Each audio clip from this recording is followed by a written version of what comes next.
4 ekor paus sperma yang terdampar di perairan tepi pantai Ujung Kareng, Aceh Besar ditemukan mati. Sedangkan 6 lainnya masih hidup dan dilepaskan ke laut usai ditangani tim penyelamatan dari Instansi Kelautan dan Perikanan pada Senin malam 13 November 2017.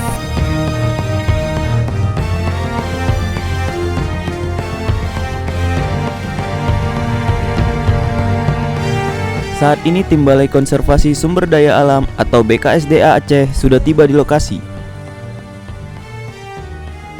Handoko Hidayat dari BKSD Aceh mengatakan saat ini sedang dilakukan pengukuran 4 paus yang mati tersebut dan akan dilanjutkan proses autopsi. Sementara Arman dari Fakultas Kesehatan Hewan Unsiah mengatakan autopsi ke-4 paus tersebut dilakukan untuk mengetahui penyebab kematiannya.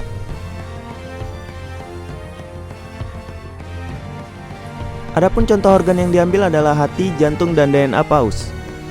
Sampel akan dibawa ke laboratorium untuk diperiksa.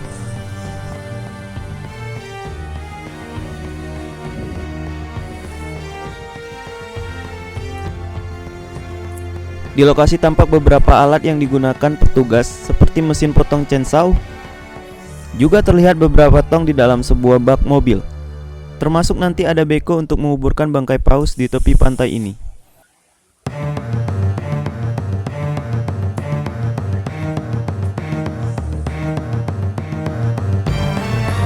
Sebelumnya, 10 ekor paus sperma terdampar di Gampong Durung, Ujung Kareng, Aceh Besar, dan ditemukan oleh warga pada Senin sekitar pukul 10 pagi.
Syukron jazila untuk KBA.One.